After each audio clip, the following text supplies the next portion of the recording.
In the far south of Italy, within the walls of half-empty stone villages overlooking the sea, an ancient language still echoes. Its origins are still largely a mystery, but it outlasted every empire that tried to erase it. Locals call it Grecanico, or Greco, a language rooted in ancient Greek, spoken here for over 2,000 years. Today, only a few hundred speakers remain. They're elderly, and with every loss, the language fades with them. So, what now?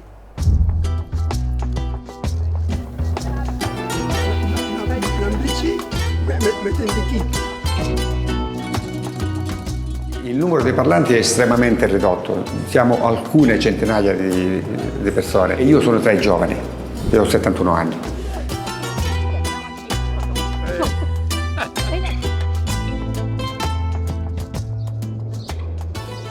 Grecanico is a language shaped by time and oral tradition. Fiollo, ton cosmo porpatiseo, vedrei a Sughelai. Bravissima. Quindi i 5 anni di greco antico alla fine non sono stati completamente inutili. The pronunciation is quite different from modern Greek, possibly also due to the local Calabrian accent. It's a mix of Greek and Italian, I think. It's like if he speaks only Grecanico, there are some things that feel a bit different. A bit of maybe some Italian, maybe some words that we don't really understand. The words is like Asian Greek. Okay, like it feels like ancient. Yeah. There are two main Greek-speaking areas in Italy, Puglia, where it's called Greco, and Calabria, where it's called Grecanico. Today, Calabrian Greek is the most endangered, with fewer than 200 speakers. To meet the last speakers, we ventured into the mountains, to a village where only 30 people remain. This is Galiciano. Dopo fenomeno sto prendendo. Va bene.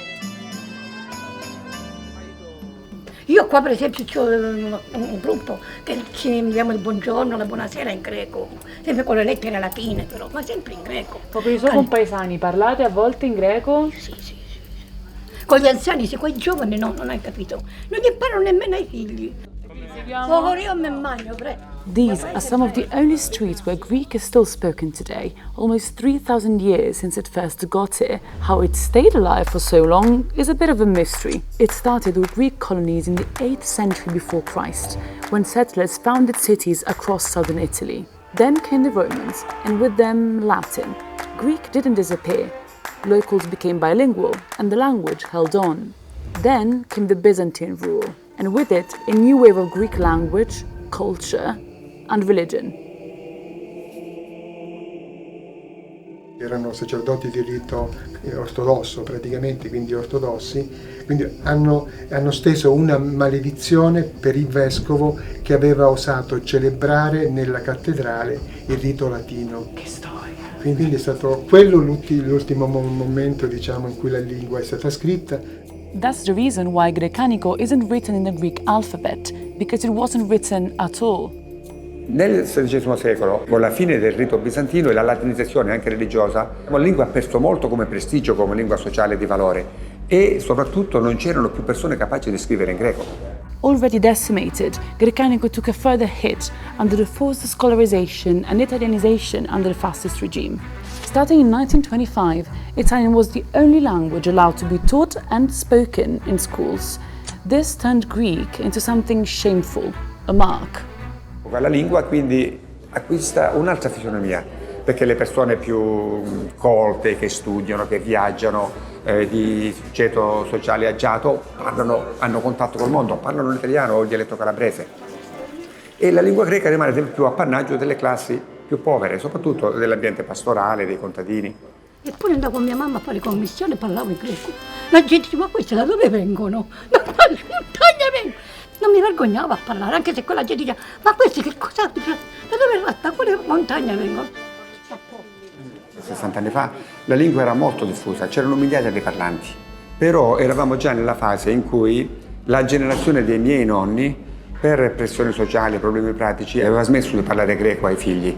Crescevo con l'idea che da grande avrei parlato anch'io perché gli adulti parlavano, però crescevo e non parlavo. E invece poi ho cominciato a farlo, quindi poi mi sono inserito immediatamente in questo movimento di di rinascita del recupero della lingua. Finally, in 1999, Greek became one of the 12 minority languages recognized by the Italian government. With the acknowledgement of its existence came the need to safeguard these languages.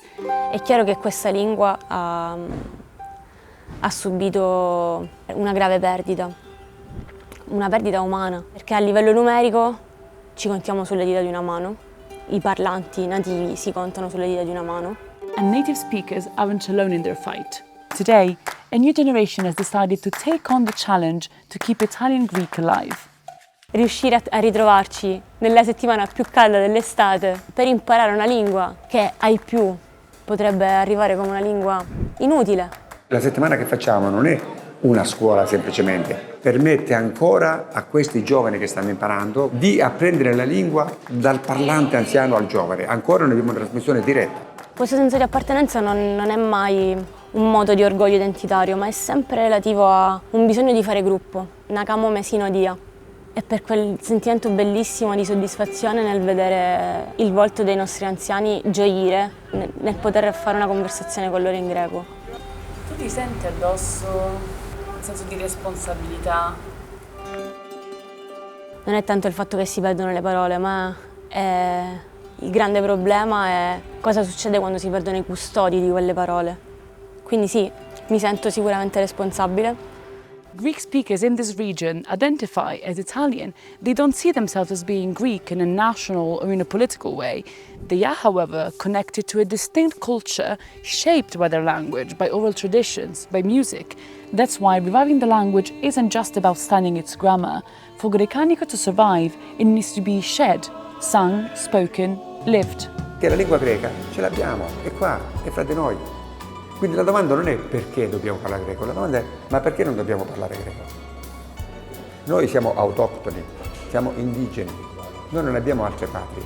Noi parliamo questa lingua che abbiamo ereditato dalle generazioni precedenti, che i nostri anziani hanno abbandonato la lingua perché la vedevano come un chiudere gli orizzonti. Oggi noi sappiamo, perché lo viviamo ogni giorno, che questa lingua allarga i nostri orizzonti. Io ho ragionato così e per questo dei miei figli ho parlato e parlo solo greco.